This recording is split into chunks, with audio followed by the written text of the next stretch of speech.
Welcome to The Creative Present, a show that's dedicated to expanding your creative self-expression and at the same time, getting your projects done. And I'm your host, Joshua Townsend.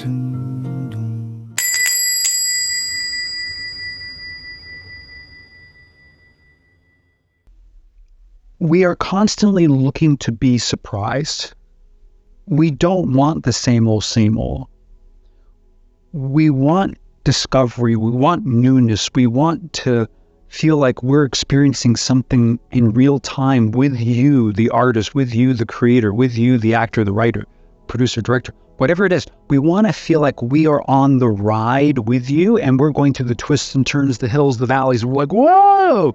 And we're actually having a real life experience with you.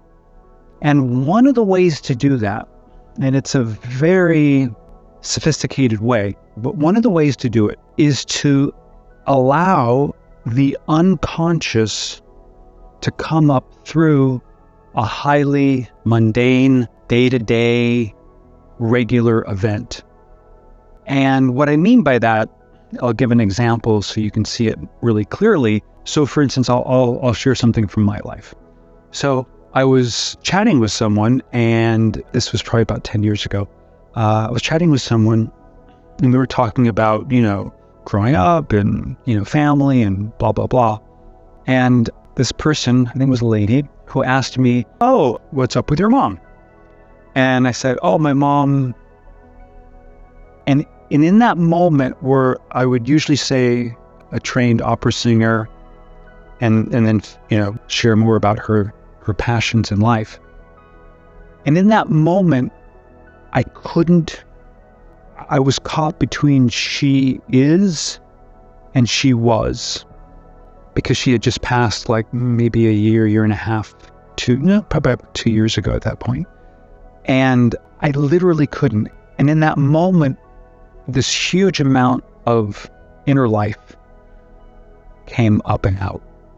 And I'll never forget that moment. But that's the unconscious revealing itself, right? The things that are going on internally in the character through a very regular event. And if we were working with that as in a narrative situation, then right away we would be drawn in, we would be pulled in, we'd want to know, like, well, what's going on? Well, why is this, so, like, what's up, right? Because there's a strong inner life. And then if you go to classic films like Citizen Kane, again, it's an event. He uses a very significant event, which is passing, the death of this main character.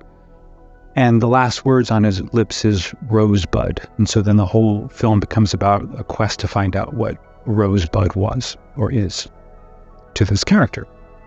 Now that's on the other end, right? Because it's a very human experience, but it's the last word, so it even takes on more significance.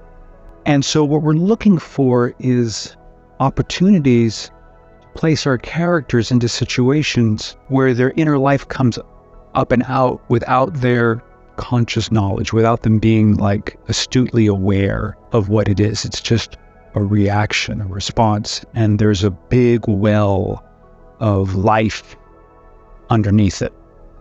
And so sometimes we can encounter these in the most pedestrian day-to-day events, getting into a cab, talking to a cab driver. That's something, I think there's one called Confessions of a New York Cabbie or something like that. And where people just openly reveal these things because you're in that open space, you're talking to someone you'll never see again.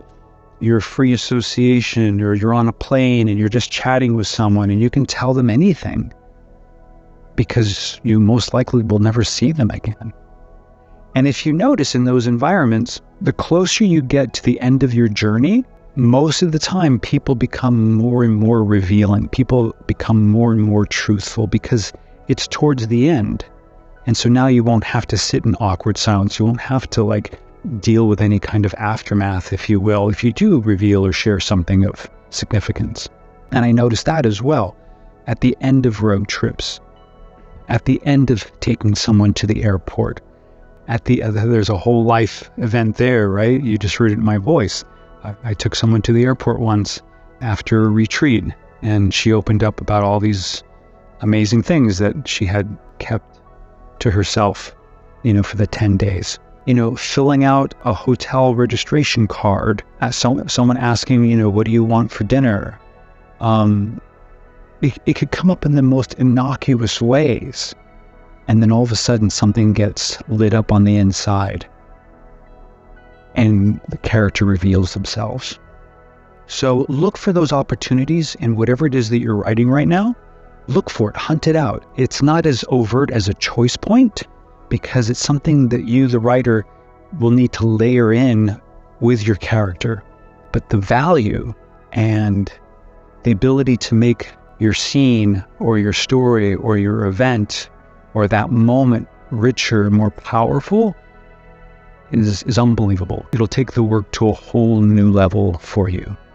So that's my hope, that's my intention, and have a beautiful creative day.